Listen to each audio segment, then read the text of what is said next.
Praise the lord.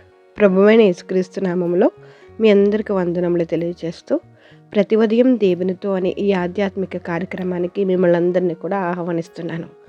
రాత్రికాలం అంతా దేవుడు కాపుదల కృప మన మీద అనుగ్రహించబడి ఉదయాన్నే లేచి ఆయనకు మొరపెట్టడానికి, వాక్యాన్ని ధ్యానించుకోవడానికి దేవుడు మనకు అనుగ్రహించిన కృపకై దేవుడికి మహిమ కలుగునుగాక. ఈ ఉదయకాలం దేవుడు మనతో మాట్లాడుతున్న శక్తివంతమైన మాట యోహాను సువార్త 15వ అధ్యాయము 7వ వచనము. మీకు ఏది ఇష్టమో అడుగుడి, అది మీకు అనుగ్రహించబడను. ఆమెన్. యోహాను సువార్త 15వ అధ్యాయం అంతా కూడా దేవుడు మాట్లాడుతూ ఉంటారు. నేను ఎవని యందు నిలిచినో, ఎవడు నా యందు నిలిచినో వాడు బహుగా ఫలించును అని మాట్లాడుతూ ఉంటారు. తీగల మీరు, ద్రాక్ష వలెను నేను, నాకు వేరుగా ఉండి మీరు ఏమీ చేయలేరు అని దేవుడు మాట్లాడుతూ ఉంటారండి. అవునండి, ఎవరైతే నిజంగా మరి దేవుడి మీద ఆధారపడతారో, మరి ద్రాక్ష వల చుట్టూ తీగలు ఎలా ఫలింపులోనికి వస్తూ ఉంటాయో, అలాగే దేవుడి గల బిడలం మనం ప్రతి విషయంలో దేవుని యందు ఆధారపడుతూ పరిపూర్ణంగా దేవుడి మీద నమ్మకంగా మన జీవితాలను ముందుకు సాగిస్తూ ఉంటే దేవుడు అద్భుతమైన కార్యాలు మన పట్ల జరిగిస్తారు. నాకు వేరుగా ఉండి మీరు ఏమీ చేయలేరు అని దేవుడు మాట్లాడుతుంటారు. అవునండి, దేవుడి మాట ప్రకారం ఎవరైతే జీవిస్తారో వారు తప్పకుండా దేవుని కృపను పొందుకుంటారు. దేవుడికి వేరుగా ఉండి మనం ఏమీ చేయలేము. మన సొంత ఆలోచనలతో ముందుకు వెళ్ళగలిగి మనం ఏమీ కూడా చేయలేమండి. దేవుడు ఆలోచన చెప్పున మనం నడుస్తూ దేవుడు కృపలో మనం వర్ధిల్లుతూ ఉంటే దేవుడు కూడా ఆనందిస్తూ ఉంటారు. మనం ఆయన మీద పరిపూర్ణంగా ఆధారపడుతూ మనం దేవుని యందు నిలిచి ఉండి మన యందు దేవుడు నిలిచేటట్లుగా చేసుకుంటే మనం బహుగా ఫలిస్తాం. దేవుడు సెలవిస్తున్నారు కదా, తీగల మీరు, ద్రాక్ష వలి నేను అని. మనందరం కూడా దేవుని అడుగు జాడల్లో నడుస్తూ దేవుని యందు భయభక్తులతో ఉంటూ దేవుని కృపలో వర్ధిల్లుతాము. దేవుడు తప్పకుండా మనకి ఏది ఇష్టమో మనం అడిగితే తప్పకుండా దేవుడు మనకు అనుగ్రహిస్తారు. ఏది అడగాలి మనం? దేవుని చిత్తానుసారమైనది మనం అడిగేవారిగా ఉండాలండి. ఈ లోక సంబంధమైన విషయాలు కాదు. మనం అడిగేది దేవుడు మనకు అనుగ్రహించాలంటే అది దైవ చిత్తానుసారమైనది మనం అడిగితే దేవుడు తప్పకుండా అది మనకు అనుగ్రహిస్తారు. ఇతరులకు హాని కలిగించేది మనము అడగకూడదు.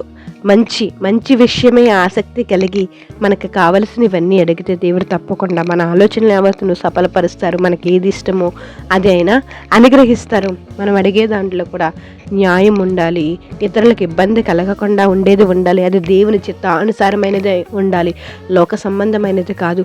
మనం అడిగేది దేవునికి మనకు మధ్య గల సంబంధం మరింత పెంచేదిగా ఉండాలి.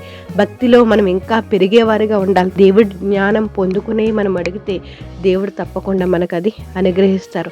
దేవుడి జ్ఞానంతో మనం సంపాదించుకున్నది ఏదైనా కానీ అది స్థిరంగా ఉంటుందండి. దేవుడి జ్ఞానాన్ని మించిన జ్ఞానము మరి ఏదీ లేదు. కాబట్టి దేవుడికి ఇష్టానుసారంగా బ్రతుకుతాము. మనకి ఇష్టమైనది కాకుండా దేవునికి ఇష్టమైనది అడిగి దేవుడి కృపలో మనందరం కూడా వర్ధిల్లుతాం. ప్రార్థన చేసుకుందాం.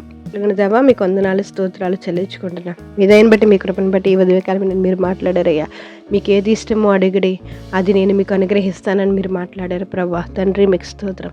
మీ మీద పరిపూర్ణంగా ఆధారపడుతూ నేను మాకు ఇష్టమైనది అడగడానికి మీరు సహాయం చేయండి తండ్రి. మీకు వేరుగా ఉండి మేము ఏమీ చేయలేము ప్రభా. మీ జ్ఞానాన్ని మాకు ప్రసాదించండి తండ్రి. మీ అడుగుజాడల్లో మేము నడుచుకున్నట్లు మీరు సహాయం చేయండి తండ్రి. మీకు స్తోత్రాలు. ఈ ఉదయకాలం ఈ వాక్యం వింటున్న ప్రతి బిడ్డల పట్ల అద్భుతమైన కార్యాలు మీరు జరిగించండి తండ్రి. మీకే స్తుతి, మీకే స్తుతి, మీకే వందనాలు. జీవం కలిగిన దేవా, మీకు స్తుతి. బలహీనంగా ఉన్న వారందరినీ బలపరచండి, ఆరోగ్యాలు దయచండి, కాపుదల కృప అనుగ్రహించండి, స్వస్థపరచు దేవా. మీకు స్తోత్రం అయ్యా. ఇంకా అప్పులతో బాధపడుతున్న వారు అందరూ ఉన్నారు. అట్టి వారిని ఒకసారి జ్ఞాపకం చేసుకుని మీ కాపుదల కృప అనుగ్రహించండి తండ్రి. విముక్తి దయచేయండి, విడుదల దయచేయండి అయ్యా. చిన్న బిడ్డలకు, యవన బిడ్డలకి కాపుదల కృప అనుగ్రహించండి. చదువుతున్న చదువులో తోడుగా ఉండండి. ఎగ్జామ్స్ రాస్తున్న బిడ్డలకి తోడుగా ఉండి విజయాన్ని అనుగ్రహించండి ప్రభా. మీకే స్తోత్రం, స్తోత్రం, స్తోత్రం. వ్యవసాయదారులను జ్ఞాపకం చేసుకోండి తండ్రి. చేతి పని వారిని జ్ఞాపకం చేసుకోండి. ఉద్యోగస్తులను జ్ఞాపకం చేసుకోండి ప్రభా.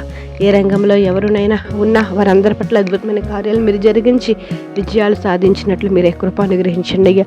ఎక్కడ అన్యాయం అనేది జరగకుండా, నేను మోసం అనేది లేకుండా యథార్థత కలిగి ప్రతి ఒక్కరూ వారి పనులు వారు చేసుకున్నట్లు మీరు సహాయం చేయండి తండ్రి.